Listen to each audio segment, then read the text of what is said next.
Yes people, so done with your break. आप लोगों का ब्रेक हो गया, ब्रेक के बाद आपका वापस से स्वागत है। चलिए, ईश्वर पूछ रहा है कि सर टीडीएस में तो क्या होता है ना, बहुत सारी सेक्शन है, उसकी एप्लीकेबिलिटी ये लोग लाते हैं ना, वो 1 जुलाई से लाते हैं। इसके पीछे का रीजन है, रीजन ये है लाइक रीजन क्या है इसके पीछे का, क्योंकि बहुत बार टीडीएस की सेक्शन ऐसी होती है ना जिसमें बड़ी कॉम्प्लेक्सिटी होती है, तो उसको कैसे रिजोल्व किया जाए, तो उसके लिए government need the more time. Income tax department है, उसको थोड़ा टाइम ज्यादा चाहिए होता है, तो इसके लिए उसकी एप्लीकेबिलिटी वो जुलाई से लाते हैं। जैसे एग्जांपल के लिए मैं आपको बताऊं, अभी आपको पता है क्रिप्टो वाला जो है उस पर टीडीएस आया है। जो क्रिप्टो वाला है, वो क्रिप्टो वाले पे जो टीडीएस आया है उसकी एप्लीकेबिलिटी 1 जुलाई से आई है। 1 जुलाई से क्यों आई? क्योंकि उनको उसके बारे में रिसर्च करना रहता है। उसके बाद उन्होंने एक नोटिफिकेशन लाया और उस नोटिफिकेशन में पूरा उन्होंने इन डिटेल बताया करके, ठीक है। और वो नोटिफिकेशन सर्कुलर लाते हैं, और वो सर्कुलर नोटिफिकेशन, क्योंकि एज में भी नोटिफाइड लिखा होता है, आप सेक्शन में तो वो क्या डालते हैं पता है कि लाइक उस सेक्शन में अगर आप देखोगे तो उसमें ये लिखा हुआ है कि भाई ये जो टीडीएस है वो लगेगा एज में बी नोटिफाइड, तो वो नोटिफाई करेंगे, और वो नोटिफाई करने से पहले उनको एक सर्कुलर निकालने पड़ते हैं जिससे उसमें बड़ी कॉम्प्लेक्सिटी को थोड़ा रिजोल्व किया जाए, लोगों के डाउट्स को सॉल्व किया जाए। तो इसके लिए जून में नॉर्मली वो सर्कुलर आता है और फिर जुलाई से उसकी एप्लीकेबिलिटी आती है। इसके लिए टीडीएस की सेक्शन से, वो मोस्ट ऑफ टीडीएस की सेक्शन है वो जुलाई से एप्लीकेबल होती है, न्यू सेक्शन ऐसा होता है जब उसके पीछे बहुत सारे, मतलब you can say that confusions, doubts arise हो सकते हैं। इसके लिए उसका थोड़ा डेफर करते हैं और 1 जुलाई से डालते हैं। यस, जिससे उनको थोड़ा होमवर्क करने का टाइम मिल जाता है। यस पीपल, चलो अब आप एक काम करिए, आ जाइए आप अपनी बुक पे सीधा, और आपको ये बुक मिली हुई है वॉल्यूम 1 करके, ठीक है। ऐसे ऐसे वॉल्यूम 2 भी आपको मिलेगा, और उसके बाद में आपको कॉम्पैक्ट कंपाइलर मिलेगा। तो चलिए, सबसे पहला टॉपिक है जो आपका बेसिक्स एंड टैक्स रेट से रिलेटेड है, कि बेसिक्स और tax rate for the assessment year 23-24। आपके एग्जाम के लिए असेसमेंट ईयर 23-24 रहेगा, और आपके लिए प्रीवियस ईयर 22-23 रहेगा। तो आपके एग्जाम के लिए जब हम पढ़ेंगे प्रीवियस ईयर 22-23, और उसका जो असेसमेंट ईयर है वो 23-24 है, वो आपका असेसमेंट ईयर रहेगा। चलिए, प्रीवियस ईयर किसको बोलते हैं? तो प्रीवियस ईयर किसको बोलते हैं, तो मैं आपको सिंपल लैंग्वेज में ऐसे बोल दूं कि प्रीवियस ईयर वो वाला ईयर होता है जिस ईयर में आप इनकम अर्न करते हैं। मींस प्रीवियस ईयर को मैं आपके लिए ऐसा एक बार के लिए बोल सकता हूं, that is the year of income. जिस ईयर में आप इनकम अर्न करते हैं that is called previous year. और असेसमेंट ईयर जो है ना, वो असेसमेंट ईयर वो वाला ईयर रहता है जिस ईयर में आप उस पर टैक्स पे करते हैं, that is year of tax. आप ऐसा बोल सकते हैं कुछ टाइम के लिए, ईयर ऑफ टैक्स। तो प्रीवियस ईयर 22-23 मींस इस पर्टिकुलर ईयर में हम क्या कर रहे हैं, इनकम को अर्न कर रहे हैं। तो जैसे मैं आज आपको पढ़ा रहा हूं, तो आज मैं आपको जो पढ़ा रहा हूं ये 22-23 में पढ़ा रहा हूं। तो 22-23 में जो पढ़ा रहा हूं मैं, तो इसमें जो इनकम अर्न होगी उस पे अगले साल मुझे टैक्स भरना पड़ेगा इन द असेसमेंट ईयर 23-24 करके, ठीक है। चलिए, अपन सीधा चलते हैं प्रीवियस ईयर असेसमेंट ईयर की डेफिनेशन पे। सबसे पहले आ जाइए असेसमेंट ईयर की डेफिनेशन, जो कि आपको पेज नंबर 2 पे दे रखी है। असेसमेंट ईयर की डेफिनेशन आपके सेक्शन 2 क्लॉज 9 में दे रखी है, और ये डेफिनेशन असेसमेंट ईयर की क्या बोलती है, देखिए। Assessment year means the period of 12 month, 12 month का ऐसा पीरियड जो कमेंस होता है on the first day of the April every year. हर साल 1 अप्रैल को स्टार्ट होगा। And income earn in the previous year is tax in the assessment year. For your examination, the assessment year 23-24 is a period of 12 months commencing from the 1st April 2023 and ending on 31st March 2024. So in simple word, assessment year 12 month का period रहता है जो कि previous year के बाद में चालू होता है, और ये 12 मंथ का ही हमेशा होगा। प्रीवियस ईयर किसको बोलेंगे, तो देखिए, previous year means financial year immediately preceding the assessment year. Assessment year के पहले वाला ईयर है, that is called your previous year. For assessment year 23-24 the previous year shall period of the 1 April 2022 से लेके 31 मार्च 2023 का रहेगा। And the total income earn in previous year shall be taxable in assessment year. अब एक और चीज समझना, एक चीज हमेशा ध्यान रखना, इसका एक रेफरेंस आगे आएगा जब मैं ट्रस्ट का टॉपिक पढ़ाऊंगा। असेसमेंट ईयर ऑलवेज 12 मंथ का होता है। Assessment year is always for 12 month, लेकिन प्रीवियस ईयर है ना, वो 12 मंथ से कम का हो सकता है। ऐसा कब होता है, अगर आपका कोई बिजनेस नया स्टार्ट होता है या कोई नया सोर्स ऑफ इनकम आपको मिलता है। जैसे मान लो फॉर एन एग्जांपल, आपने बिजनेस अक्टूबर में चालू किया, तो आपका जो प्रीवियस ईयर है ना, वो फिर अक्टूबर से लेके और मार्च रहेगा। तो previous year can be the less than 12 month, but assessment year will be always of the 12 month, हमेशा 12 मंथ का ही होने वाला है। बट प्रीवियस ईयर आपका 12 मंथ से कम हो सकता है, बिकॉज जिस ईयर में आप कोई नया बिजनेस चालू करते हैं या नया सोर्स ऑफ इनकम आता है, तो उस पर्टिकुलर बिजनेस के लिए, सोर्स के लिए प्रीवियस ईयर जब वो आया वहां से लेके 31 मार्च तक रहता है, ऐसा यहां पे लिखा हुआ है। तो देखिए क्या लिखा हुआ है, प्रोवाइडेड दैट। प्रोवाइडेड दैट का मतलब होता है प्रोवाइजो। प्रोवाइजो, अब आप एक बात बोलोगे प्रोवाइडेड दैट, क्योंकि बहुत सारी सेक्शंस हम पढ़ेंगे, वहां लिखा होगा provided that. Provided means proviso, या जिसको प्रोविजो बोल सकते हैं। प्रोवाइजो का मतलब क्या होता है, कोई मुझे बताएगा प्रोवाइजो का मतलब क्या होता है? प्रोवाइजो का मतलब क्या होता है? प्रोवाइजो, प्रोवाइजो मींस हमेशा कभी भी अगर एक्सेप्शन डालनी है सेक्शन में, अब सेक्शन है ठीक है, और उस सेक्शन में एक्सेप्शन डालनी है कि भाई ये सेक्शन है, इसमें कुछ एक्सेप्शन पुट करनी है, then they always put the proviso. कि लाइक एक सेक्शन बना दी, उसमें अगर एक्सेप्शन डालनी है, then they always put the proviso. Provided that, जो पहला पहला जो प्रोवाइजो रहेगा उसमें लिखा होगा प्रोवाइडेड दैट करके, ठीक है, प्रोवाइडेड दैट। दूसरा प्रोवाइजो होगा, उसमें लिखा होगा प्रोवाइडेड फर्दर दैट, या फिर प्रोवाइडेड ऑल्सो, ठीक है, ऑल्सो प्रोवाइडेड दैट करके, ठीक है, ऐसा लिखा होगा।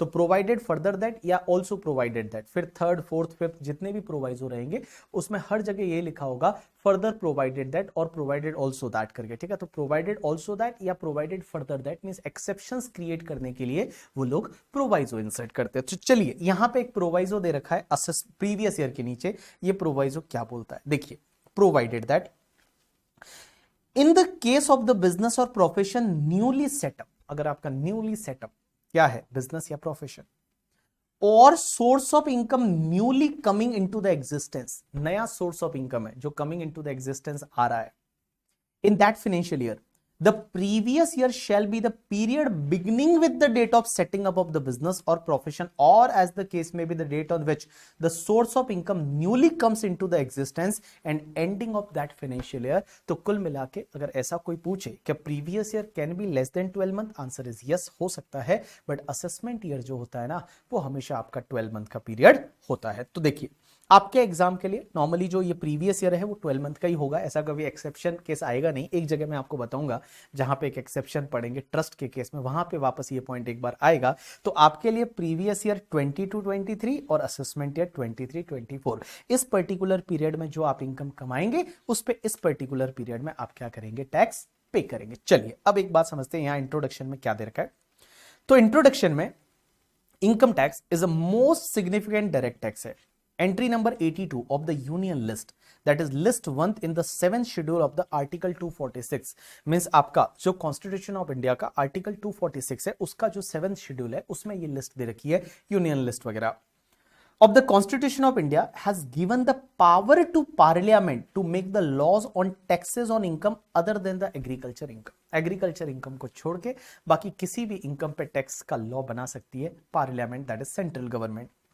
Entry number 46 of the state list gives the power to state government to make law on tax on the agriculture income।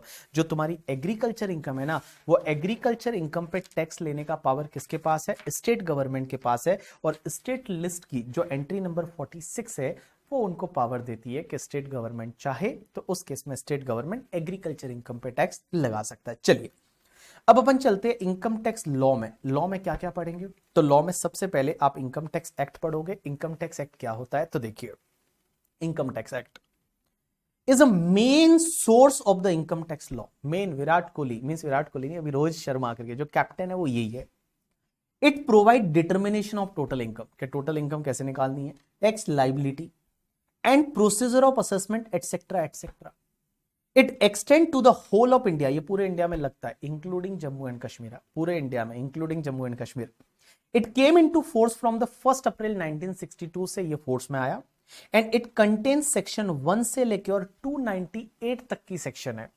तो इनकम टैक्स में अगर आपको कोई पूछता है कि कितनी सेक्शन है, तो आप बोलोगे कि सेक्शन नंबर 1 से चालू होता है और 298 तक की सेक्शन है। आप बोलोगे क्या सर ओनली 298 सेक्शन है इनकम टैक्स एक्ट में, आंसर इज नो। मैं बता दूं इनकम टैक्स जो एक्ट है उसमें 500 के करीब सेक्शन है।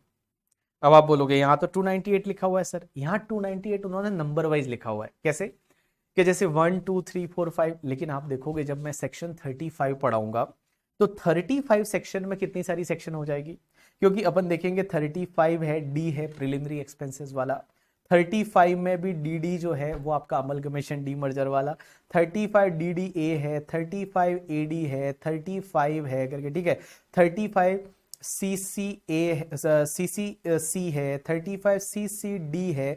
तो मैं बताऊं 35 में ही 10-15 सेक्शन है। तो इन्होंने नंबर वाइज काउंट करके दिया, नंबर मतलब जैसे जैसे 35 तो ये बोलते हैं 35 इज एक सेक्शन, फिर 36 37 ऐसा ऐसा करके आपका नंबर जो है जब आप एक्ट देखोगे तो ऐसा करके नंबर आपका 298 तक आता है, but actual section is more than 500 से ज्यादा है वो इनकम टैक्स एक्ट में सेक्शन है। और उसमें शेड्यूल है, that is the schedule number 1 से लेके और आपका 14 शेड्यूल्स है, उतने शेड्यूल्स इनकम टैक्स एक्ट में है। It undergoes a change every year by Annual Finance Act passed by Parliament and other legislation like Taxation Law Amendment Act and all। तो इसमें changes है वो every year होते हैं through either your finance act के through होते हैं या फिर किसके थ्रू होते हैं, कुछ अमेंडमेंट लॉ आते हैं, अमेंडमेंट एक्ट आते हैं, जैसे मैं ऑर्डिनेंस की बात कर रहा था वो ऑर्डिनेंस के थ्रू। अब एक चीज समझना इसके rules. Income tax act empower CBDT that is central board of direct tax to make the rules. जितने भी तुम्हारे फॉर्म्स है, जितने भी आपके आईटीआर फॉर्म्स है ना, आप आईटीआर 1 2 आईटीआर 2 3 4 की इसकी बात करते हो, आईटीआर फॉर्म कहां दे रखे हैं, इनकम टैक्स रूल्स में दे रखे हैं। तो ये रूल्स से आते हैं। जितने भी प्रोसीजरल पार्ट है या principle of the valuation of perquisites है, ये सब आपके कहां दे रखे हैं, रूल्स में दे रखे हैं। अब समझते हैं फाइनेंस एक्ट क्या होता है। तो फाइनेंस एक्ट जो है उसमें सबसे पहली चीज, इसके 3 इवेंट होते हैं। सबसे पहले प्रेजेंटिंग द बिल, हर साल एक बिल प्रेजेंट किया जाता है, मैं ऑलरेडी आपको ब्रेक से पहले ये चीजें बता चुका हूं। Every year, the finance minister present a finance bill in the parliament, which contain various amendment proposed to made in the direct and indirect taxes. Finance Bill 2022 presented by Nirmala Sitharaman ji on the 1st Feb 2022, means इसी साल 22 में 1st Feb को इन्होंने जो bill present किया था, that is Finance Bill 2022। उसके बाद क्या होता है, approval and assent of the bill. As soon as bill passed by both the houses of parliament and thereafter receive the assent of the president, it become the finance act. Finance Bill 2022 became the finance act on 30th March 2022। मैंने बोला था ना normally 31 मार्च से पहले पहले वो सब act बन जाता है, तो 30th मार्च 2022 को इन्होंने प्रेसिडेंट का साइन हो गया और वो एक्ट बन गया। उसमें अमेंडमेंट्स होते हैं फाइनेंस एक्ट में। The amendment proposed therein are then incorporated in the Income Tax Act। Income Tax Act में incorporate होते हैं। And the Finance Act brings the amendments to the direct tax law and provide the tax rate also। Finance जो act होता है उसमें tax rate भी दे रखी है होती है और जितने भी अमेंडमेंट्स होते हैं वो अमेंडमेंट्स दे रखे होते हैं। चलिए अब है ना, इसके जो फाइनेंस एक्ट होता है उसके शेड्यूल होते हैं और फर्स्ट शेड्यूल के 4 पार्ट होते हैं। जो फाइनेंस एक्ट है उसका फर्स्ट शेड्यूल जो होता है उसके 4 पार्ट होते हैं। 4 पार्ट में नॉर्मली टैक्स रेट से रिलेटेड बातें होती है। जो फर्स्ट शेड्यूल है उसमें हमेशा टैक्स रेट की बात कर रखी होगी, टैक्स रेट की, टीडीएस रेट की, वो बात कर रखी होगी। तो देखिए क्या लिखा हुआ है यहां पे, the first schedule to the finance act contain the 4 part which specify the rates of tax. तो फाइनेंस एक्ट अगर आप देखोगे, अगर आप आपके पास ऑफिस में जाके देखोगे, उसमें जो फर्स्ट शेड्यूल होता है उसके 4 पार्ट होंगे। सबसे पहला पार्ट क्या कौन सा होगा, the first part of the schedule to finance act specify the rate of tax applicable to current assessment year. सबसे पहले पार्ट में यह दिया होगा कि करंट असेसमेंट ईयर की टैक्स रेट क्या है। और करंट असेसमेंट ईयर का मतलब होता है कि लास्ट प्रीवियस ईयर के लिए करंट असेसमेंट ईयर। इसका मतलब एक एग्जांपल से समझते हैं कि आप एक बात बताओ, आपके लिए असेसमेंट ईयर 23-24 एप्लीकेबल है, मींस ये जो फाइनेंस एक्ट आया वो असेसमेंट ईयर 23-24 के लिए है, बट अभी असेसमेंट ईयर कौन सा चल रहा है, 22-23 चल रहा है। तो सबसे पहले पार्ट में टैक्स रेट्स दे रखी होती है असेसमेंट ईयर 22-23 की, असेसमेंट ईयर 22-23 की। मींस अभी जो आप रिटर्न फाइल कर रहे हो ना उस पे क्या टैक्स रेट है वो इसमें वापस रिपीटेड दे रखी होती है। मींस लास्ट ईयर जो है वो लास्ट ईयर जो दे रखी होती है वो आपके सेकंड पार्ट में दे रखी होती है, वो अब आ जाती है आपके फर्स्ट पार्ट में।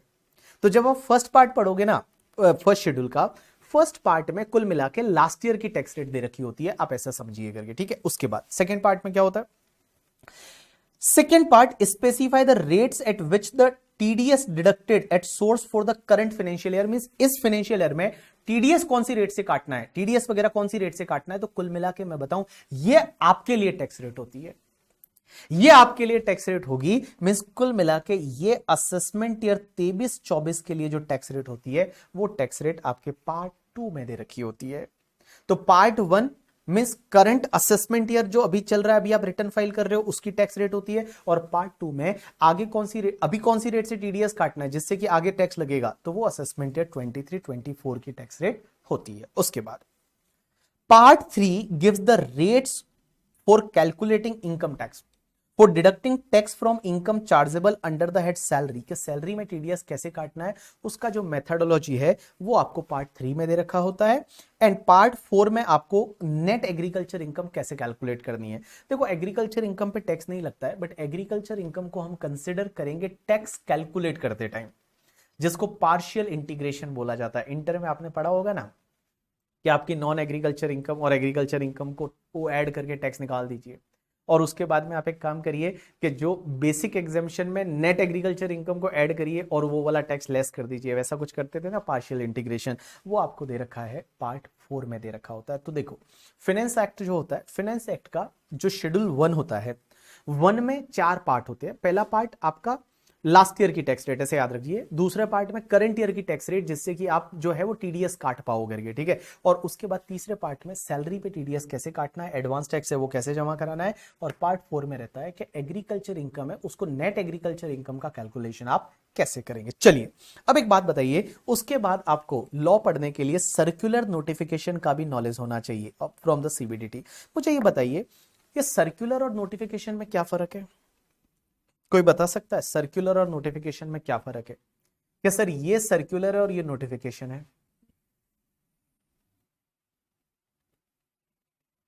बताइए।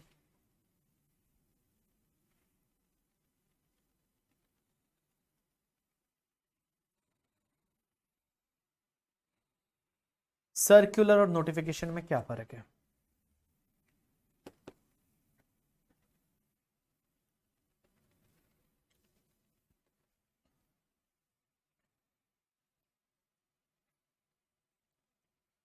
किसी ने बोला सर्कुलर बड़ा डिटेल में होता है, सर्कुलर और क्लेरिफिकेशन होता है, एक्सप्लेनेशन होती है। यश बोलता है circular is mandatory, circular come first after that comes notification. अच्छा, सर्कुलर बाइंडिंग है, सर्कुलर इज मैंडेटरी।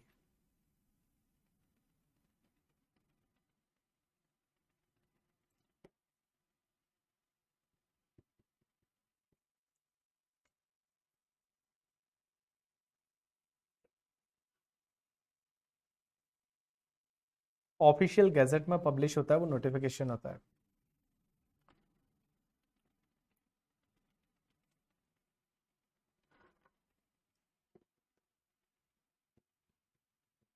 चलो, बहुत बड़े बड़े यहाँ पे टैक्स एडवाइजर बैठे हैं, लॉ एडवाइजर बैठे हैं, उन्होंने जो एडवाइस किया है, जो उन्होंने यहाँ पे बातें बताई है, बता ही नहीं सकता मैं कैसी कैसी बातें बताई है इन्होंने। ठीक है, चलिए बात करते हैं सर्कुलर और नोटिफिकेशन की। पहली चीज सर्कुलर, सर्कुलर जो है ना वो एक क्लेरिफिकेशंस होते हैं, क्लेरिफिकेशंस होते हैं। और सर्कुलर जो है ना वो बेसिकली ऐसा बोला जाता है कि डिपार्टमेंट के इंटरनल पर्पस के लिए यूज होते हैं, इंटरनल डिपार्टमेंट के लिए यूज होते हैं। तो डिपार्टमेंट अपने ऑफिसर्स के लिए वगैरह सर्कुलर्स इशू करते हैं। Circular is just a clarification. अब एक बात समझना, नोटिफिकेशन क्या होता है कि अगर मान लो कोई चीज को नोटिफाई करनी है, नोटिफाई करना है, जैसे मान लो फॉर एन एग्जांपल आज से जीएसटी की रेट है, वो फूड्स वगैरह पे भी उन्होंने जीएसटी लगा लिया, और वो फूड्स आइटम जो है पैकेज फूड आएगा उस पर 5% जीएसटी है। या हॉस्पिटल बेड्स पे उन्होंने बोला 5% की रेट से जीएसटी लगेगा अगर पर बेड का पर डे का अगर फीस है वो आपका 5000 से ज्यादा है तो वो आज से क्या करेंगे, नोटिफाई करेंगे। That is called notification. तो कोई भी अमेंडमेंट्स होते हैं ना, अमेंडमेंट्स को प्रभावी करने के लिए, प्रभावी करने के लिए मींस उसको इंप्लीमेंट करने के लिए नोटिफिकेशन निकाले जाते हैं। बिकॉज आप एक्ट पढ़ोगे तो बहुत जगह ऐसा लिखा होता है एज मे बी नोटिफाई, तो नोटिफाई का मतलब उसको फिर नोटिफिकेशन निकाला जाएगा, नोटिफाई किया जाएगा कि चलो आज से ये अमेंडमेंट एप्लीकेबल होगा, तो that is called notification. Notification है ना वो सबके लिए है, मींस आपके लिए भी है, डिपार्टमेंट के लिए भी है, ये सबके लिए है, and it is mandatory for all, सबके लिए मैंडेटरी है। मींस आपके लिए भी मैंडेटरी है, हमारे लिए भी मैंडेटरी है, इनकम टैक्स डिपार्टमेंट के लिए भी मैंडेटरी है। So notification is mandatory, you have to follow that notification. आप ये नहीं बोलोगे आज से करके नहीं नहीं ये तो रेट नोटिफाई मैं तो नहीं मानूंगा करके, ठीक है मैं तो नहीं, ऐसा नहीं होता है, आपको फॉलो करना पड़ेगा, नोटिफिकेशन आपको फॉलो करना पड़ता है। सर्क्यूलर जो होता है ना, सर्क्यूलर सर्क्यूलर बोलते हैं कि डिपार्टमेंट के इंटरनल पर्पस के लिए होते हैं, बट नॉर्मली ये सबके लिए होते हैं, कॉमन क्लियरिफिकेशंस के लिए होते हैं। Circular are not binding to you, आप पे ये बाइंडिंग नहीं है। अगर आपके लिए कोई बेनिफिशियल सर्क्यूलर है तो आप फॉलो करिए, अगर बेनिफिशियल नहीं है और आप फॉलो नहीं करते तो कोई इसमें गलत बात नहीं है।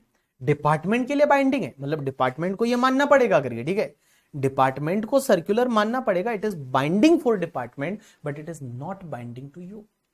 If it is favorable for you, if it is like more beneficial for you, then you can follow the circular. Otherwise department के लिए तो बाइंडिंग है, कोई दिक्कत नहीं। एक एग्जांपल लेता हूं, एक बात बताइए मुझे, आपके ऑफिस में आपने ऐसा देखा होगा कि आपके सर की फीस है, जैसे प्रोफेशनल फीस है, वो प्रोफेशनल फीस है वो 1 लाख की है, 1 lakh is a professional fees. उस पे आपने जीएसटी ऐड किया 18% की रेट से 18,000 rupees, so total comes to 1,18,000। मुझे एक बात बताइए, टीडीएस आप जब काटते हैं 194J में कौन से अमाउंट पे काटते हैं?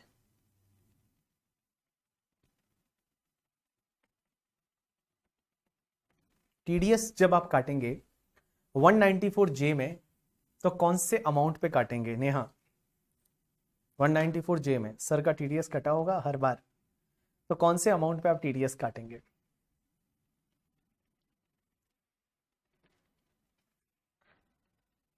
यहां पे बहुत सारे लोगों ने जो जवाब दिया है दैट इज द सर आप 10% काट लीजिए 1 लाख पे, तो 1 लाख पे आप 10% काटते हैं, तो आप जो टीडीएस है ना वो काटते हैं कि 1 लाख का 10%, 10,000 रुपीज आपने टीडीएस काट के गवर्नमेंट को जमा करा दिया।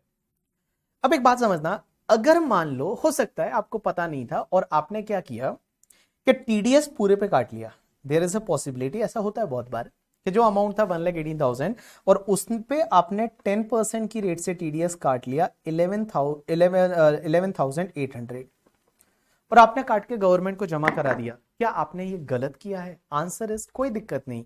ये एक बात बताऊं, जीएसटी कंपोनेंट पे टीडीएस नहीं काटना है, इसका एक सीबीडीटी का सर्क्यूलर है, सर्क्यूलर में लिखा हुआ है कि जीएसटी कंपोनेंट पे आप टीडीएस नहीं काटोगे तो चलेगा। अब आपको फॉलो करना है तो करो, नहीं करना है तुम्हारी मर्जी। तो तुमको अगर फॉलो करना है तो आप कर लो, बेनिफिशियल है अपने लिए कि चलो यार बेनिफिशियल है रिसीवर के लिए भी कि टीडीएस है वो ओनली 1 लाख पे काटना है, it is beneficial circular, you should follow that.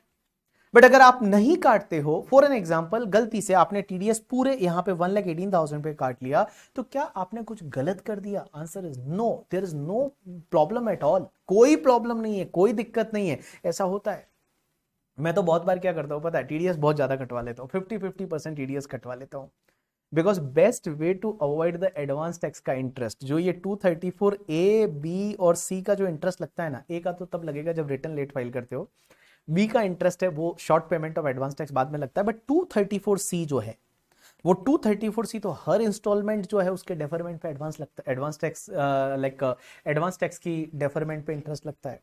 तो एक बार क्या हुआ, मान लो मैंने एडवांस टैक्स भरना ही भूल गया, मेरी 2 इंस्टॉलमेंट चली गई, एडवांस टैक्स भरना भूल गया, अब मैं क्या करूं? तो मैं बहुत बार क्या बोलता हूं कि जो मेरे वेंडर है फॉर एन एग्जांपल जो मुझे पेमेंट करेंगे, उनको मैं बोलता हूं आप 10% नहीं आप 100% टीडीएस काटो, और वो 100% टीडीएस काट लेते हैं, बहुत बार 100% टीडीएस कटवा देता हूं मैं, ज्यादा टीडीएस कटवा देता हूं, तो जिससे क्या होता है कि मेरा टीडीएस एडवांस टैक्स की जगह टीडीएस चला गया, तो मुझे 234C का जो इंटरेस्ट है ना वो नहीं बैठता। ये एक प्लानिंग होती है प्रैक्टिकल लाइफ में जो हम लोग करते हैं, आप भी कर सकते हो, आप भी ये एडवाइस कर सकते हो अपने क्लाइंट से कि अगर एडवांस टैक्स भरना भूल गए तो जो उनको इनकम आती है उनसे बोलिए थोड़ा ज्यादा टीडीएस काट ले, तो टीडीएस ज्यादा काटे जिससे वो एडवांस टैक्स को कंपनसेट कर ले, और वो इंटरेस्ट जो डेफरमेंट का 234C का इंटरेस्ट है वो आपको ना बैठे करके, ठीक है। चलिए, तो यहां पे क्या लिखा हुआ है, circular notification from the CBDT.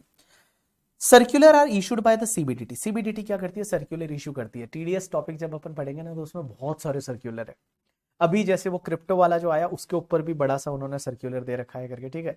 एक और अभी आपको पता है, एक और लास्ट अभी जो अमेंडमेंट हुआ था कि जो मेडिकल प्रैक्टिशनर रहते हैं उनको अगर कुछ भी आप बेनिफिट वगैरह देते हो, किसी को भी, किसी मेडिकल प्रैक्टिशनर या बिजनेस में कोई भी आप बेनिफिट देते हो तो उसमें आपको टीडीएस काटना पड़ेगा।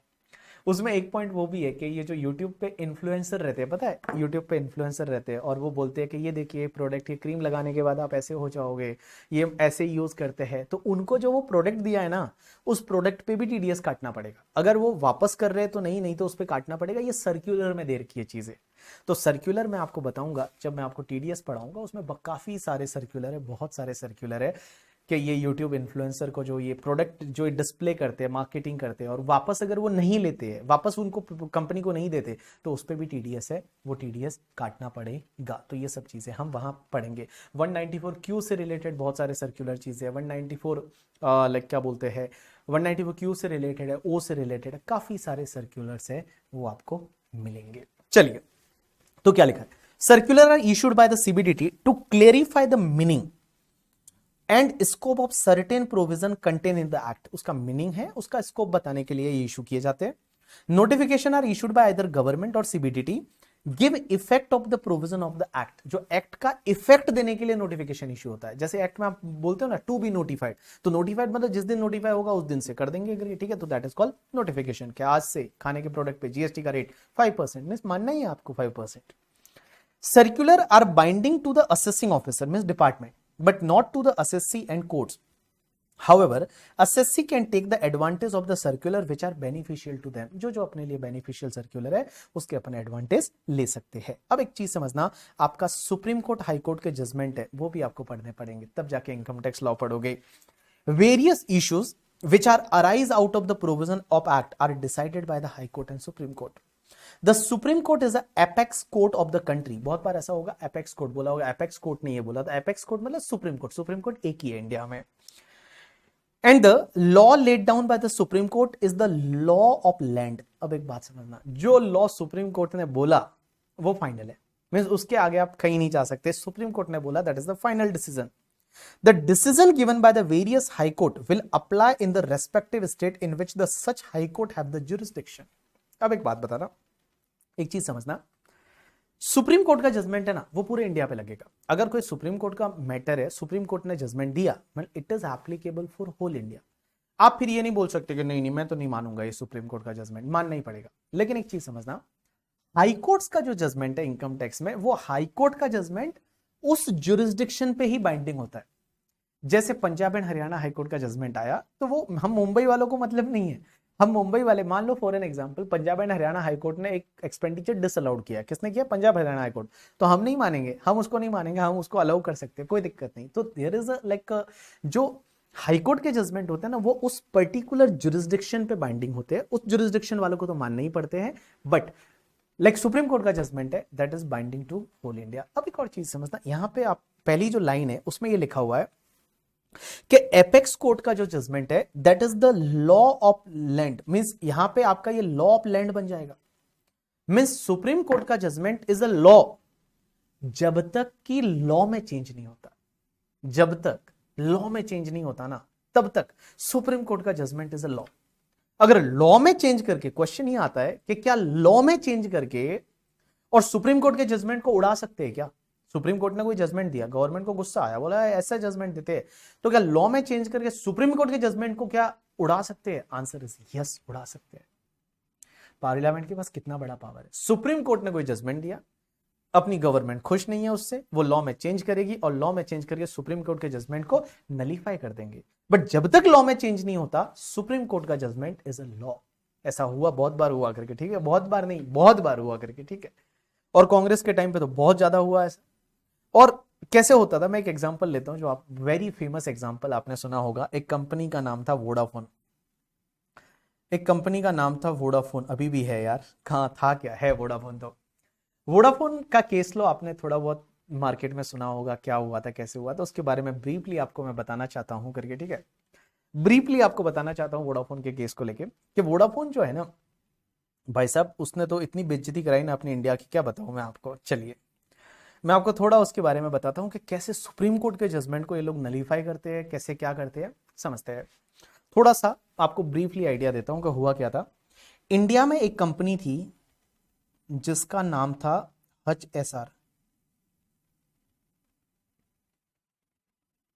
हच एस आर लिमिटेड, ये एक इंडिया का कंपनी था, ठीक है। अब हच एस आर लिमिटेड एक इंडियन कंपनी था और फॉरेन का एक मॉरिशस में कंपनी थी, केमन आइलैंड में बना रखी थी उन्होंने करके, ठीक है। और वो जो कंपनी थी उसका नाम था सीजीपी, सीजीपी करके, ठीक है। आप सीजीपी उसका नाम था, सीजीपी करके एक नाम था। ये थी केमन आइलैंड में।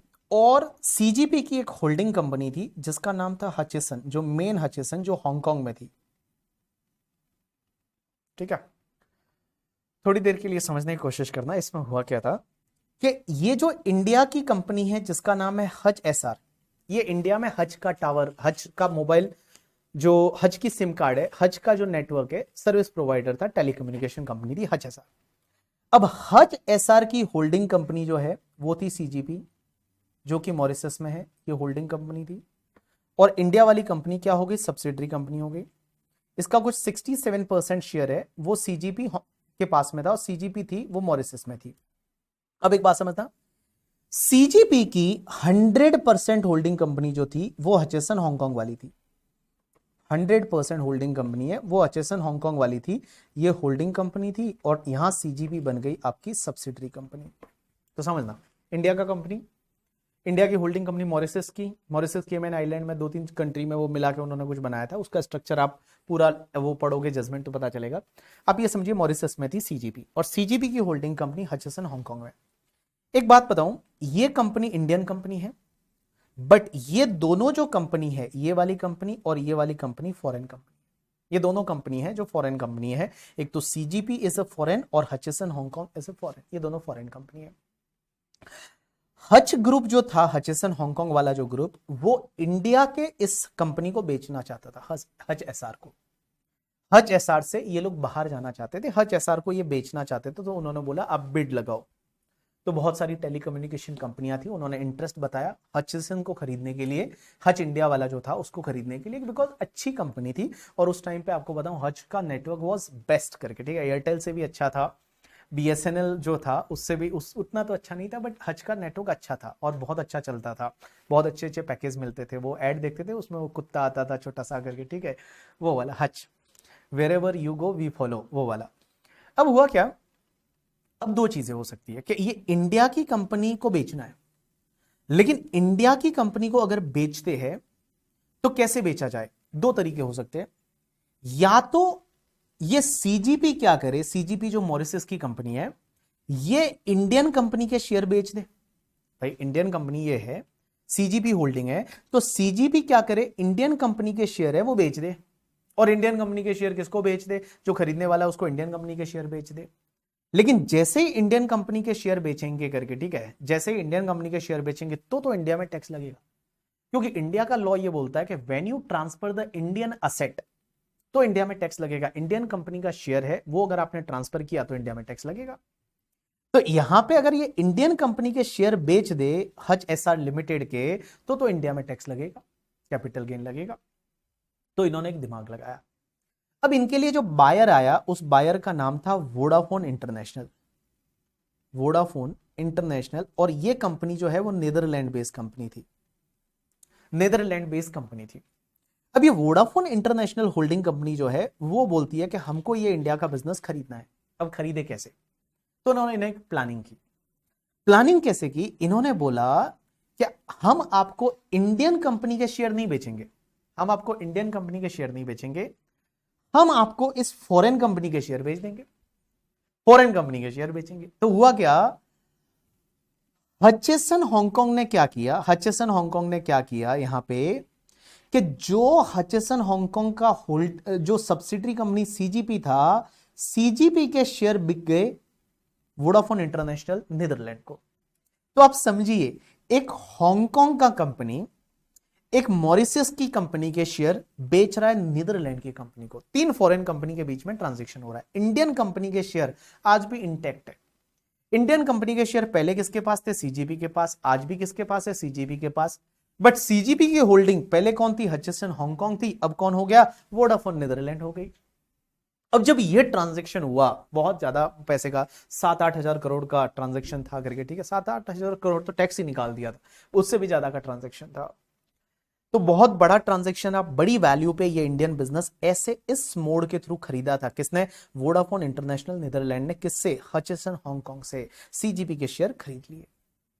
अब एक बात समझना, जैसे ही ये हुआ ना ऐसा करके, ठीक है, जैसे ये ट्रांजैक्शन हुआ, मार्केट में तो बहुत बड़ी न्यूज थी कि वोडाफोन बिकी है इंडिया की, हचिसन बिकी है और वोडाफोन ने खरीदा। हच का लोगो चेंज हो गया, उसकी जगह वोडाफोन का लोगो आ गया, सब चीजें शानदार सी चलने लगी। थोड़े दिन के बाद एक बॉम्बे का असेसिंग ऑफिसर, और बॉम्बे के असेसिंग ऑफिसर ने क्या किया पता है? अब एक और बात बताओ मेरे को, इस चीज में एक बात बताओ, अगर टैक्स नहीं लगता इस ट्रांजैक्शन पे, अगर लगता भी टैक्स तो किसको लगता है टैक्स? अगर लगता भी टैक्स तो टैक्स तो हचिसन हांगकांग को लगना चाहिए था ना भाई। अगर टैक्स लगता तो हचिसन हांगकांग को लगना चाहिए, क्योंकि सेलर को ही तो टैक्स लगता है प्रॉफिट पे। सेलर ने कुछ बेचा है, उस पे कुछ प्रॉफिट हुआ, तो टैक्स तो हचिसन को लगना चाहिए था, हांगकांग को लगना भी चाहिए। लगा नहीं या लगना नहीं चाहिए, बट लगता तो किसको लगना चाहिए? हचिसन हांगकांग का।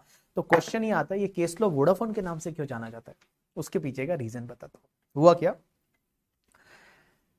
बॉम्बे का एक ऑफिसर, और बॉम्बे के ऑफिसर ने नोटिस भेजा, किसको पता है? वोडाफोन इंटरनेशनल कंपनी नीदरलैंड को। इसको नोटिस भेजा और इसको बोला कि आपने एक बिजनेस खरीदा है जो कि इंडिया का बिजनेस है, और आपने जब खरीदा है तो आपने जब ये हचिसन हांगकांग को पेमेंट किया है तो आपने उसका टीडीएस नहीं काटा। आपने उसका टीडीएस नहीं काटा, जो टैक्स डिडक्शन एट सोर्स होता है, आपने टीडीएस नहीं काटा। और टीडीएस नहीं काटा तो मैं आपको असेसी इन डिफॉल्ट बना देता हूं। और एक सेक्शन हुआ करती है 201 करके हमारे इनकम टैक्स में, और 201 सेक्शन ये बोलती है कि अगर आपने किसी का टीडीएस नहीं काटा तो आपको असेसी इन डिफॉल्ट बना सकते हैं, और असेसी इन डिफॉल्ट बना सकते हैं तो उस केस में जितना टीडीएस था ना, 100% उसका पेनल्टी मार सकते हैं। तो इसने क्या किया, सीधा ऑर्डर बनाया, और ऑर्डर बना के और सीधा किसको दे दिया? एओ ने वोडाफोन इंटरनेशनल को, कि आपने हचिसन हांगकांग को पेमेंट किया है और ये इनकम टैक्स इंडिया में लगना चाहिए था, आपने उसका टीडीएस नहीं काटा, इसलिए हम आपको असेसी इन डिफॉल्ट बनाते हैं और आप जो है वो इतना पेनल्टी पे कर दो। 7-8 हजार करोड़ का कुछ पेनल्टी का ऑर्डर था, तो उसने वोडाफोन को दे दिया। वोडाफोन ने इसको चैलेंज किया बॉम्बे हाईकोर्ट में, और बॉम्बे हाईकोर्ट ने चैलेंज किया, और बॉम्बे हाईकोर्ट में जब चैलेंज हुआ तो बॉम्बे हाईकोर्ट में जब वो चैलेंज किया तो बॉम्बे हाईकोर्ट में वोडाफोन ने चैलेंज किया, क्योंकि अब ये केस वोडाफोन का बन गया, क्योंकि वोडाफोन को पकड़ा ना यहां से, तो पकड़ा वोडाफोन को, तो वोडाफोन का केस बन गया। वोडाफोन को बोला आप पेनल्टी भरो, ये बोलते हम नहीं भरेंगे। तो वोडाफोन बोलती है कि ये ट्रांजैक्शन जो हमारे बीच में हुआ है, हमने जो पेमेंट किया है एक हांगकांग की कंपनी को किया है, और हमने मॉरिशस की कंपनी के शेयर खरीदे हैं, तो हम इंडिया में कैसे टैक्स भरे? हम इंडिया में मतलब टीडीएस काटना ही नहीं चाहिए, क्योंकि इसके लिए वो इंडिया में टैक्सेबल ही नहीं है। ट्रांजैक्शन इंडिया में टैक्सेबल नहीं है क्योंकि उन्होंने कुछ इंडियन असेट नहीं बेचा है, और जब इंडियन असेट नहीं बेचा तो इंडिया में टैक्स नहीं लगना चाहिए। बॉम्बे हाईकोर्ट ने इस ट्रांजैक्शन को पूरा समझा, इन डिटेल बॉम्बे हाईकोर्ट ने एनालिसिस किया, और बॉम्बे हाईकोर्ट ने जजमेंट दिया। किसके फेवर में पता है आपको? बॉम्बे हाईकोर्ट ने जजमेंट दिया डिपार्टमेंट के फेवर में। वोडाफोन हार गई यहां पे, और डिपार्टमेंट के फेवर में जजमेंट दिया, और बोला कि आप जो है, ये वोडाफोन को बोला कि आप जो है ना, आप फॉरेन कंपनी का शेयर खरीद रहे हो, बट इस फॉरेन कंपनी के शेयर के बदले आपको इंडियन कंपनी की असेट मिल रही है, आपको इंडियन कंपनी का मैनेजमेंट ट्रांसफर हो रहा है, इंडियन कंपनी का कैपिटल असेट ट्रांसफर हो रही है, राइट टू मैनेजमेंट ट्रांसफर हो रहा है, राइट टू कंट्रोल ट्रांसफर हो रहा है, और आप इंडियन असेट खरीद रहे हो, इस पे इंडिया में टैक्स लगना चाहिए, इसलिए आपने टीडीएस नहीं काटा, आपको पेनल्टी पे करनी पड़ेगी। वोडाफोन है वो वोडाफोन हार गई बॉम्बे हाईकोर्ट में, और जब वोडाफोन हारी ना बॉम्बे हाईकोर्ट में, Vodafone move to the supreme court. और जब सुप्रीम कोर्ट गई तो इंडिया के जो बेस्ट लॉयर थे, बेस्ट लॉयर जैसे हरीश साल्वे एंड ऑल, ठीक है, उन्होंने वोडाफोन को रिप्रेजेंट किया था सुप्रीम कोर्ट में, और सुप्रीम कोर्ट का जजमेंट आया किसके फेवर में पता है? सुप्रीम कोर्ट ने जजमेंट दे दिया वोडाफोन के फेवर में। वोडाफोन जीत गई और बोला चलो कोई बात नहीं, यहां पे कोई टीडीएस काटने की जरूरत नहीं है। Vodafone von that particular case in the supreme court. और वोडाफोन ने ये केस को जीत लिया और बोला इस पे कोई भी टीडीएस नहीं, कोई भी टैक्स नहीं है, क्योंकि सुप्रीम कोर्ट ने एनालाइज किया लॉ को और लॉ में पढ़ा, उसमें कहां लिखा हुआ है ऐसा कि फॉरेन कंपनी के शेयर बेचोगे तो इंडिया में टैक्स लगेगा, ये कहां है? फॉरेन कंपनी के share how can be located in India? उन्होंने बोला कि आप फॉरेन कंपनी के शेयर बेच रहे हो, मॉरिशस की कंपनी के शेयर एक हांगकांग की कंपनी बेच रही है, एक नीदरलैंड की कंपनी को, आप कैसे बोल सकते हो कि यहाँ के इंडिया की एसेट बिकी है? लॉ में लिखा हुआ ही नहीं है। तो भैया जैसे ही ये जजमेंट आया, मतलब वोडाफोन जीत गई, लॉ मेकर्स के कान खड़े हो गए। और जब सुप्रीम कोर्ट का जजमेंट आया तो वहां पे कोर्ट ने यह भी बोला था कि we are here to interpret the law, not to make the law. हम यहाँ पे लॉ को इंटरप्रेट करने के लिए है, ना कि लॉ बनाने के लिए। इफ यू फील दैट कि this is not right then you should change the law.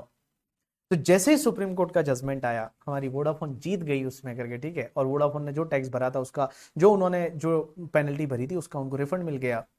उसके बाद में हुआ क्या, Pranab Mukherjee was finance minister in 2012, और 2012 में when Pranab Mukherjee was finance minister he change the law, he change the law, उन्होंने लॉ को चेंज कर दिया 2012 में, और लॉ को चेंज कर दिया और सुप्रीम कोर्ट के जजमेंट को ओवरराइड मार दिया और बॉम्बे हाई कोर्ट के जजमेंट को कंफर्म किया।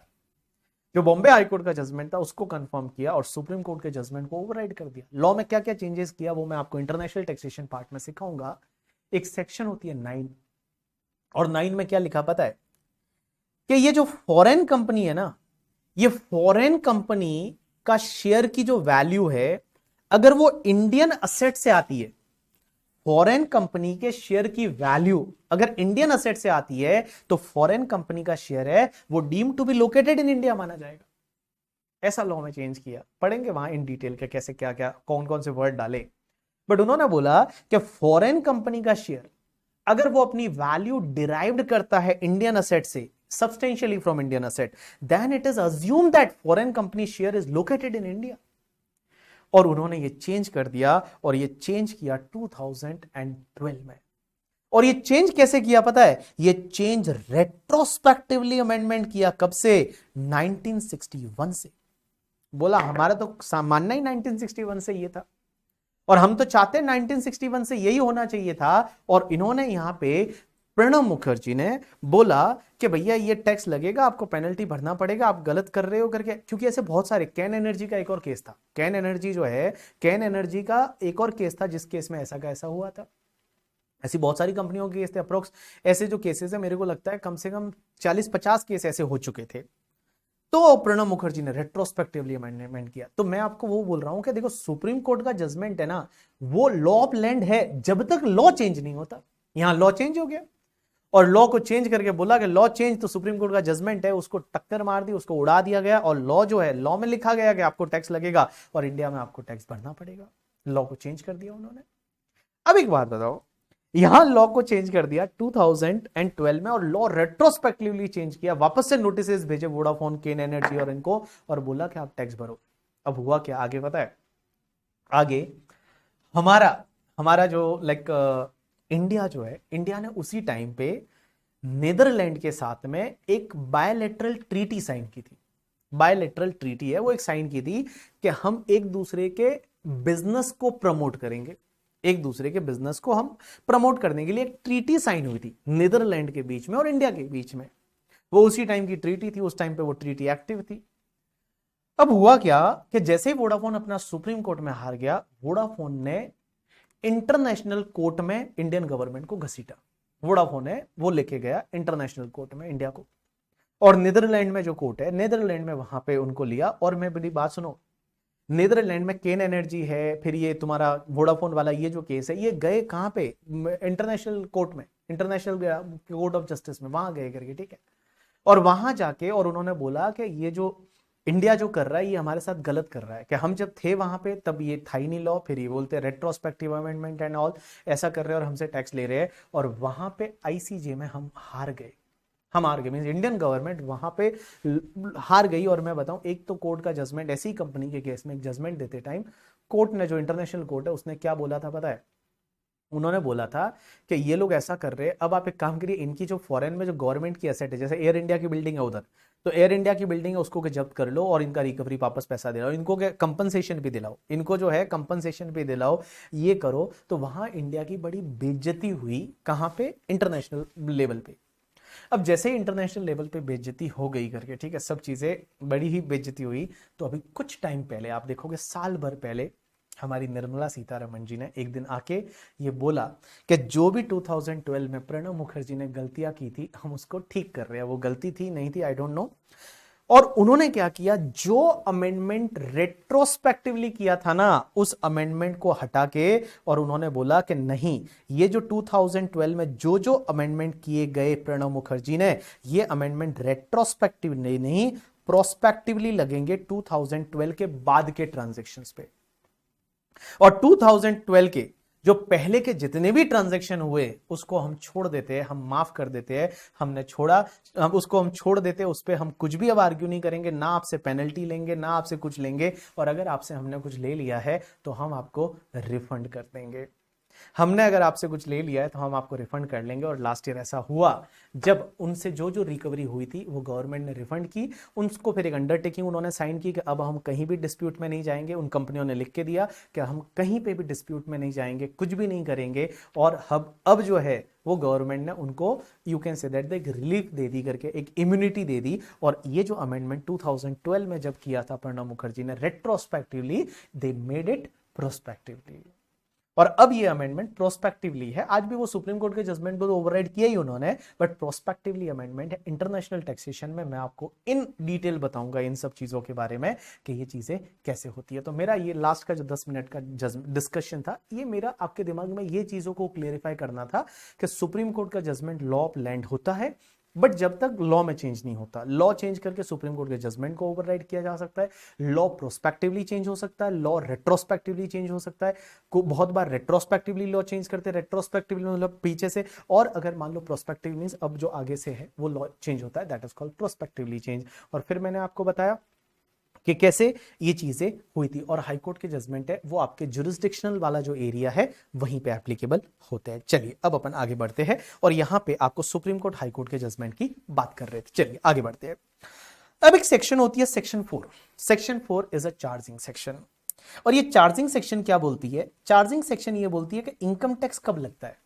जैसे जीएसटी की चार्जिंग सेक्शन होती है कि जीएसटी कब लगता है, आप कोई सर्विस प्रोवाइड करते हो, गुड्स को सेल करते हो तो वहां पे जीएसटी लगेगा। तो वैसे ही सर इनकम टैक्स कब लगता है? तो इनकम टैक्स की चार्जिंग सेक्शन सेक्शन 4 है। सेक्शन 4 क्या बोलती है समझने की कोशिश करना। सेक्शन 4 बोलती है इनकम टैक्स से charge for every assessment year. Means her assessment year में इनकम टैक्स लगेगा। एवरी असेसमेंट ईयर, ऐसा नहीं कि एक बार लग गया तो फिर नहीं लगेगा, हर साल जो इनकम होगी उस पर लगेगा।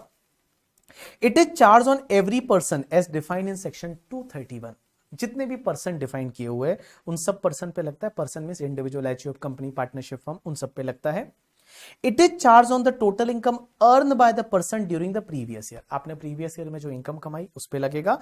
And the tax is levied at the rate specified in the finance act. Finance act में जो रेट दे रखी होती है उस रेट से टैक्स लगता है। तो देखो एवरी असेसमेंट ईयर में लगेगा, हर पर्सन पे लगेगा, प्रीवियस ईयर में जो इनकम कमाओगे उस पे लगेगा, और जो फाइनेंस एक्ट में जो रेट्स दे रखी है उस रेट से आपको इनकम टैक्स लगता है। चलिए अब क्वेश्चन आता है पर्सन क्या होता है और असेसी क्या होता है।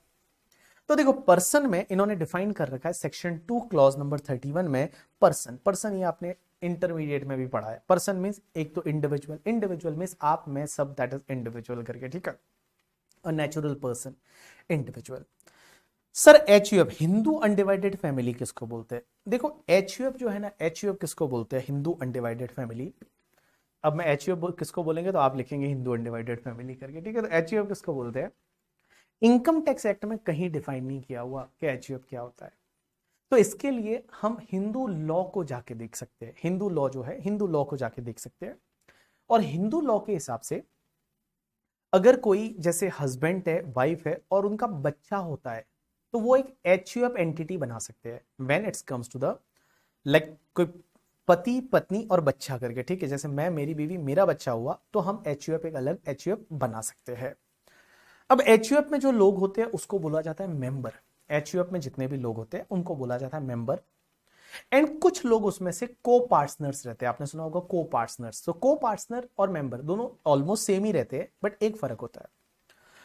को पार्टनर वो लोग होते हैं कि जब भी अगर एचयूएफ की प्रॉपर्टी का बंटवारा होगा तो वो को पार्टनर को मिलेगी, मेंबर को नहीं मिलेगी। मतलब मेंबर को पार्टनर है तो मिलेगी, बट को पार्टनर्स जो होते हैं उनको प्रॉपर्टी में हिस्सा होता है। बट मेंबर है, को पार्टनर नहीं है, तो प्रॉपर्टी में हिस्सा नहीं होगा। एक एग्जांपल लेता हूं, जैसे मान लो मैं अगर मान लो बात करूं मेरे घर की, तो जो वाइफ होती है और सन्स वाइफ होती है, जो वाइफ होती है और सन्स वाइफ होती है, उनका ससुराल वाली प्रॉपर्टी में हिस्सा नहीं होता। मींस ससुराल वाली प्रॉपर्टी है उसमें वो को पार्टनर नहीं है, ससुराल वाले जो एचयूएफ है उसमें वो को पार्टनर नहीं है। लेकिन उनके जो पेरेंट्स का हिस्सा है, पापा वाला जो हिस्सा है, उसमें बेटी का हक होता है। जैसे 2005 के बाद मैं बताऊं, 5 में ऐसे जजमेंट आए और 5 में बोला गया कि बेटी और बेटे का इक्वल हक है अपने हिंदू फैमिली में। बिकॉज क्या होता था ना, 2005 से पहले तो ऐसा था कि बोलते थे बेटी का प्रॉपर्टी में, पेरेंटल प्रॉपर्टी में कोई हक नहीं है। 2005 के आसपास एक सुप्रीम कोर्ट का जजमेंट आया था और उसमें उन्होंने क्लियरिफाई किया कि नहीं, बेटी का भी हक उतना ही है जितना बेटे का है। तो आजकल प्रैक्टिकल लाइफ में क्या होता है, आपने देखा होगा, देते तो नहीं है बेटी को हक करके, ठीक है। अपनी फैमिलीज में आप अगर देखोगे तो ऑब्वियसली हक है वो पूरा बेटे को ही देते हैं, बेटी को नहीं देते। कुछ कुछ डेवलप्ड फैमिली रहती है, पढ़े लिखे हैं ज्यादा, तो उसमें देते भी है, ऐसा नहीं है कि नहीं देते। बट नॉर्मली प्रैक्टिकल लाइफ में क्या होता है, आपने देखा होगा बेटियों से साइन करा के ले लेते एक पेपर, और वो बोल देती है कि मेरा जो शेयर है, मैं मेरा शेयर है वो सेक्रीफाइस करती हूँ, मुझे नहीं चाहिए, और वो ऐसा साइन करके पेपर ले लेते हैं करके, ठीक है। और पूरा जो हक है वो बेटे को मिल जाता है। बट बेटी अगर क्लेम करना चाहे तो वो कर सकती है। ये जो मैं चीजें आपको भी बताई, बेटी बेटा को पार्टनर मेंबर, कोई मतलब नहीं है इसका, करके आपके सिलेबस से रिलेटेड नहीं है। सिलेबस में क्या क्या है वो अपन एचयूएफ टैक्सेशन पढ़ेंगे वॉल्यूम 2 में, वहां पे मैं आपको बताऊंगा। तो that is a Hindu undivided family.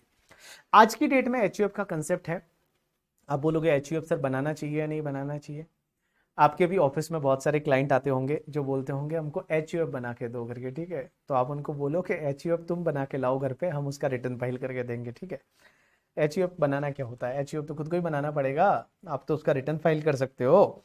अब एक बात समझना, ये एचयूएफ का कंसेप्ट है ना, ये डीटीसी में नहीं है। जो डायरेक्ट टैक्स कोड आने वाला है उसके लिए उन्होंने टास्क फोर्स बना रखा है, और डीटीसी जब आएगा ना तो डीटीसी में एचयूएफ के कंसेप्ट को हटा दिया, बोला एचयूएफ कुछ भी नहीं, कोई ऐसा। आजकल एचयूएफ क्यों बनाते हैं, सिर्फ 2.5 लाख का बेसिक एग्जामेशन लेने के लिए। ओनली 2,50,000 का बेसिक एग्जामेशन लेने के लिए लोग एचयूएफ बनाते हैं कि चलो कुछ इनकम उसमें डाइवर्ट कर लो और एचयूएफ बना दो, वैसी वाली चीजें हैं। तो इसको नए जब टैक्स लॉ, नया टैक्स लॉ जब आएगा उसमें इस एचयूएफ वाले फंडा को हटा दिया जाएगा, एचयूएफ वाला फंडा उसमें नहीं रहेगा, ठीक है।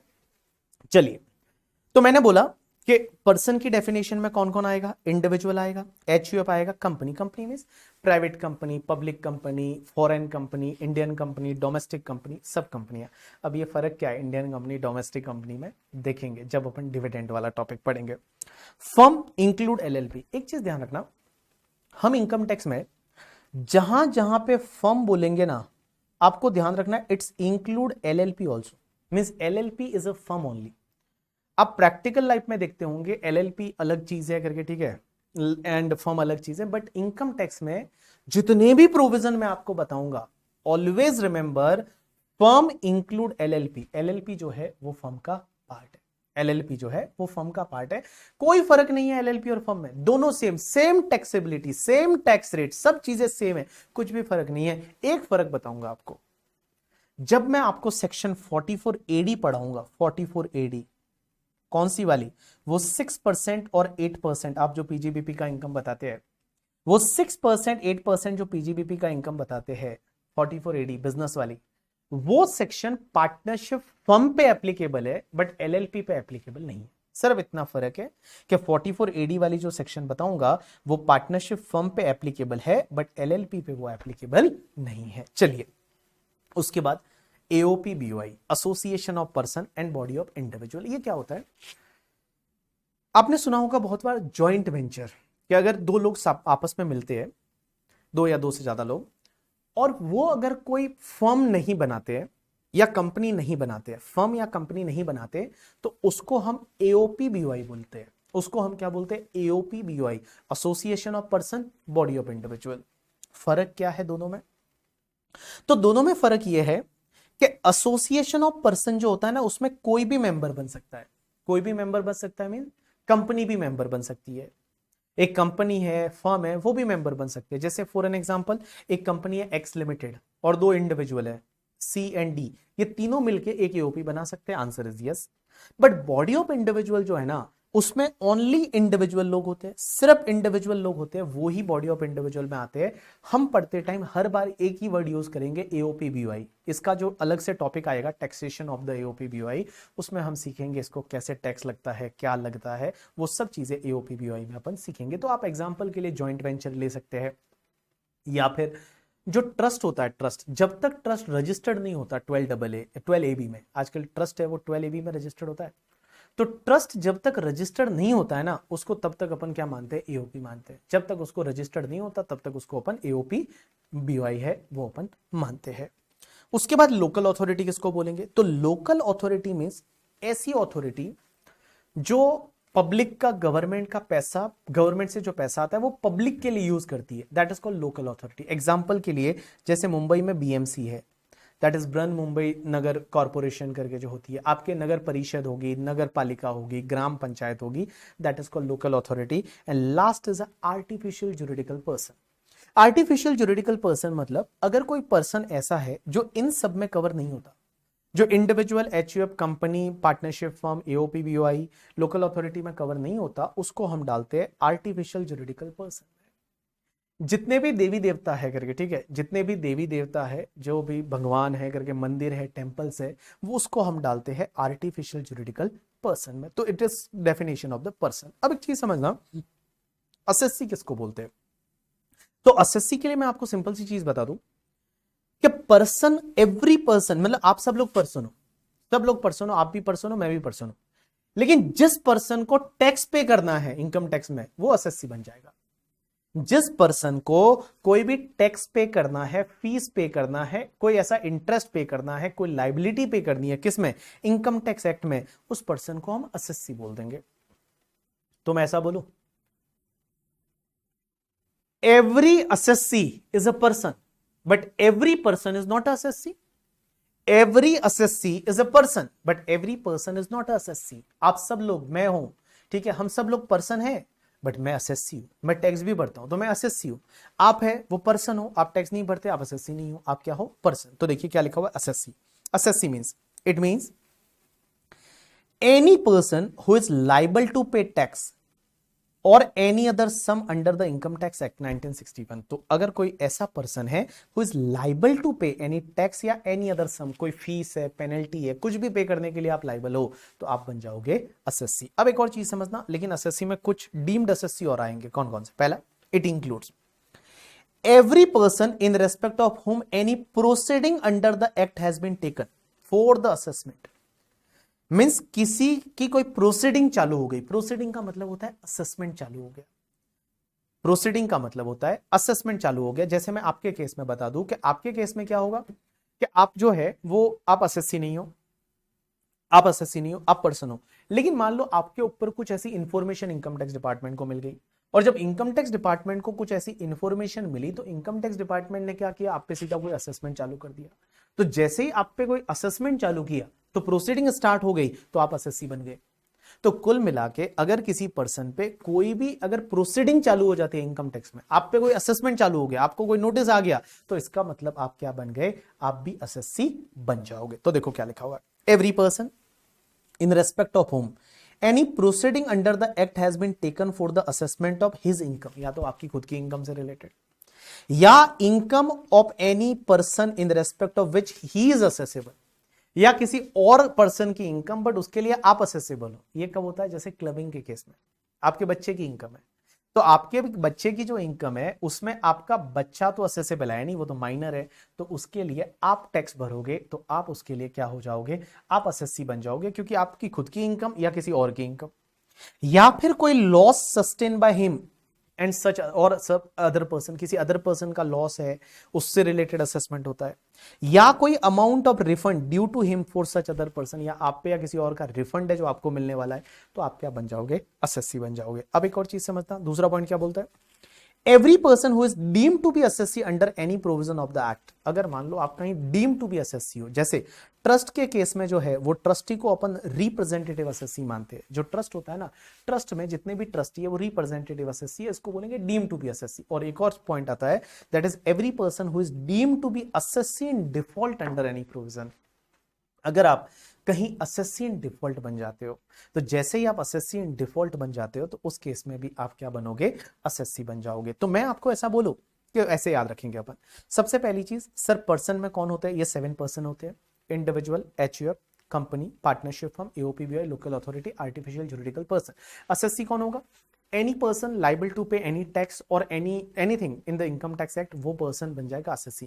बट एसएससी में कौन आएगा, किसी भी प्रोसीडिंग चालू हो गई, मींस असेसमेंट चालू हो गया आपका खुद का या किसी और से रिलेटेड आपके हाथ में, जैसे क्लबिंग के केस में आपके हाथ में असेसमेंट होता है किसी और का, तो अगर किसी का असेसमेंट चालू हो गया तो उस केस में भी आप एसएससी बन जाओगे। या फिर मान लो आप इनकम टैक्स में डीम्ड एसएससी हो, डीम्ड एसएससी में कहीं पे लिखा हुआ है कि आप एसएससी हो करके, तो आप एसएससी बन जाओगे। या फिर एसएससी इन डिफॉल्ट, ये एसएससी इन डिफॉल्ट अपना बहुत सारी जगह आएगा, जब हम पढ़ेंगे धीरे धीरे आगे तो आपको समझ में आएगा एसएससी इन डिफॉल्ट क्या होता है। कहीं आपने इनकम टैक्स में डिफॉल्ट कर दिया तो उस केस में भी आपको एसएससी माना जाता है करके, ठीक है। चलिए अब इसके बाद ये वाला जो लास्ट पार्ट है, ये लास्ट पार्ट अपन अभी नहीं पढ़ेंगे, इसको अपन सेक्शंस के साथ में पढ़ेंगे।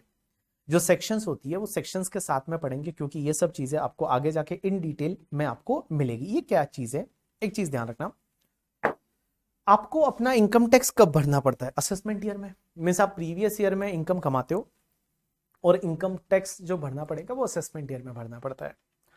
But there are 4 exceptional cases, 4-5 basically, उसमें आपको इनकम टैक्स प्रीवियस ईयर में ही भरना पड़ेगा।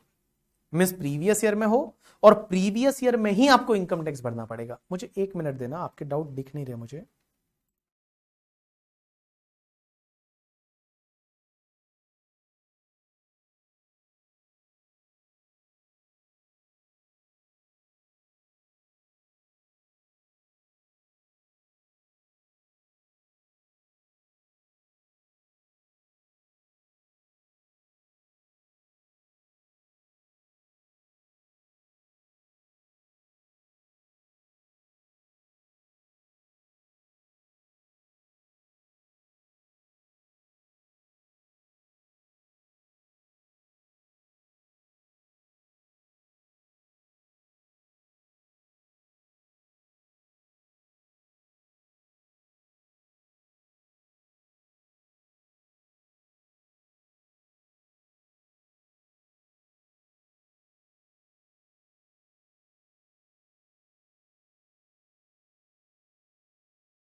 हाँ भाई, अगर कोई पर्सन है वो नील इनकम टैक्स रिटर्न फाइल करता है। हाँ, फाइनेंस रूल क्या होता है, फाइनेंस रूल तो मैंने आज तक नहीं पढ़ा। फाइनेंस रूल और फाइनेंस एक्ट में क्या फर्क है, फाइनेंस एक्ट है, फाइनेंस रूल क्या होता है। रूल्स तो मतलब कोई चीज को लाइक नोटिफाई करते हो, रूल जैसे आईटीआर फॉर्म है, आईटीआर फॉर्म कहाँ देंगे, रूल्स में देंगे। आप क्या पूछ रहे हो प्रियांशी, चलिए कोई बात नहीं।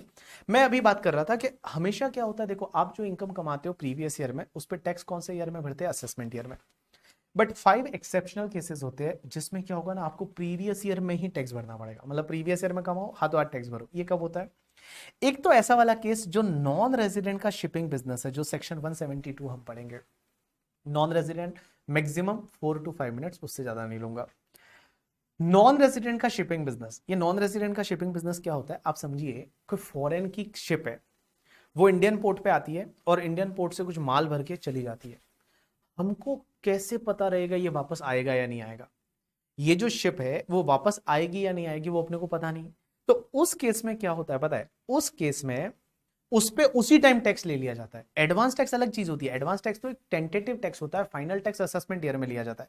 इन 5 केसेस में क्या होता है पता है, प्रीवियस ईयर में ही आपका असेसमेंट ईयर हो जाता है। मतलब प्रीवियस ईयर में ही आपकी इनकम कैलकुलेट की जाती है, आपको टैक्स भर दिया जाता है, प्रीवियस ईयर में ही सब कर दिया जाता है। मीन असेसमेंट ईयर में तक रुकते नहीं है, प्रीवियस ईयर में ये सब कर दिया जाएगा इन 5 केसेस में। पहला, अगर कोई नॉन रेजिडेंट शिप लेके आया, और जब नॉन रेजिडेंट शिप लेके आया और जब वो मतलब जा रहा है तो उसी को वहीं से पकड़ लिया जाता है पोर्ट पे और उससे टैक्स ले लिया जाता है। एक तो वो केस।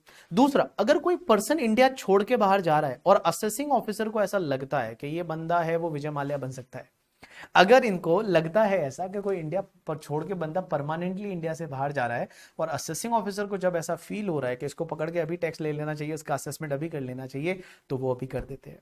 या फिर अगर आपने कोई ऐसी AOP BOI artificial juridical person किसी स्पेसिफिक पर्पस के लिए बनाया था, जैसे मान लो फॉर एन एग्जांपल हमारे मुंबई में गणपति का सीजन रहता है, तो गणपति की सीजन के लिए आपने क्या बनाया, गणपति सीजन के लिए हमने एक एओपी बनाया कि हम चलो पैसा इकट्ठा करेंगे, ये करेंगे वो करेंगे और उसमें कुछ प्रॉफिट हो गया। अब एक बात बताओ, अगर इसमें भी असेसिंग ऑफिसर को ये लगता है कि ये पर्टिकुलर इवेंट के लिए था और वो इवेंट खत्म हो गया, तो प्रीवियस ईयर में ही हमसे क्या करेंगे, वो टैक्स ले लेंगे। या फिर अगर मान लो आप क्या करते हो, टैक्स बचाने के लिए आप कोई प्रॉपर्टी बेच के भागने वाले हो, मींस प्रॉपर्टी आप बेच रहे हो, क्यों, क्योंकि टैक्स बचाने के लिए। देयर में भी पॉसिबिलिटी कि आप प्रॉपर्टी को ट्रांसफर कर रहे हो टैक्स बचाने के लिए और एओ को ऐसा लग रहा है कि ये बंदा ऐसा कर रहा है, तो उससे अभी टैक्स लिया जा सकता है। जैसे एग्जांपल के लिए मैं लेता हूं, मेरे पास सिर्फ प्रॉपर्टी है और मैं इंसॉल्वेंट होने वाला हूं, मुझे पता है इंसॉल्वेंट होने वाला हूं, तो मैं क्या करूंगा, अब मेरे पास टैक्स भी भरना है, पैसा यही नहीं, कुछ नहीं है, तो मैं क्या करता हूं, मेरी प्रॉपर्टी पहले ही ट्रांसफर कर देता हूं किसी को, मैं मेरी वाइफ को किसी और के नाम पे ऐसे मैं ट्रांसफर कर देता हूं। तो अगर मैं प्रॉपर्टी ट्रांसफर कर रहा हूं, सेल कर रहा हूं, वैसा कुछ कर रहा हूं करके डिस्पोज ऑफ कर रहा हूं और वहां एओ को लगता है, तो वो हाथों हाथ मेरे से टैक्स कैलकुलेट करके और टैक्स ले सकता है। या फिर अगर कोई बिजनेस डिसकंटिन्यू हो जाता है, अगर आपका कोई बिजनेस है और वो बिजनेस अगर आपका डिसकंटिन्यू हो गया और अब आप आगे जाके इस साल कोई बिजनेस नहीं कर रहे हो, तो ऐसा अगर एओ को लगता है तो वो ऐसा कर सकता है। इन सब में मैं बता दूं, ये जो लास्ट वाले 4 केस है ना, ये 4 केस में तभी होता है जब एओ को ऐसा लगता है, इनकम टैक्स ऑफिसर को लगता है। पहला केस तो मैंडेटरी है, जिसके बारे में हम इन डिटेल डिस्कस करेंगे विद द पीजीबीपी टॉपिक, कि जो ये फॉरेन की शिपिंग कंपनी आती है उस पर टैक्स कैसे लगता है।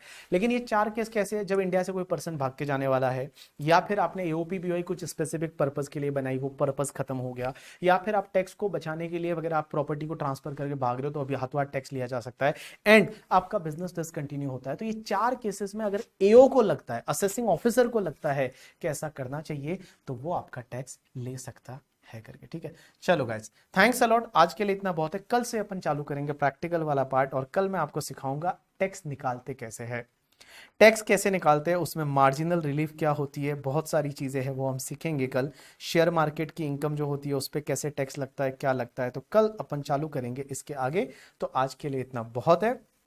आज हमने जो पढ़ा बेसिकली नॉर्मल बेसिक बेसिक चीज़ें हैं वो आज हमने पढ़ी। बेसिक बेसिक में आपको बताया लॉ क्या होता है, एक्ट क्या होता है उसके बारे में, फिर आपको मैंने बताया एक वोडाफोन का जजमेंट है, उसके थ्रू आपके दिमाग में कुछ चीज़ें क्लिक हुई होगी, लोग कैसे कैसे क्या क्या करते हैं, क्या क्या चीज़ें हैं जो होती है, तो उसके बारे में आज मैंने आपको बेसिक्स है वो आपको बताया। कल से अपन चालू करेंगे आपके एग्जाम के लिए टैक्स रेट क्या क्या है, individual, HUF, company, partnership firm, AOP, BOI, सबके लिए। ठीक है, चलो ऑफिस जाना है, आप सब लोग एक काम करिए, ऑफिस जाइए। हाँ राहुल गुप्ता कर सकते, कोई दिक्कत नहीं। ठीक है, अगर कम काटोगे तो प्रॉब्लम है, ज्यादा काट सकते कोई दिक्कत नहीं। चलिए, तो आज के लिए इतना बहुत है। थैंक्स अलॉट पीपल, कल भी अपन इसी टाइम पे ऐसे ही आएंगे। बुक का डिलीवरी ट्रैक कर सकते हो आप, हमारे स्टाफ से बात करिए, हम सबके लिए बुक डिस्पैच कर चुके हैं। अगर आपके लिए अभी आपने लेट एडमिशन लिया है तो उस केस में आपको बुक मिल जाएगी 1-2 दिन में, don't worry about that, but आपको लेक्चर मिस नहीं करना है। ठीक है, चलो thanks a lot people, that's enough for today from my side.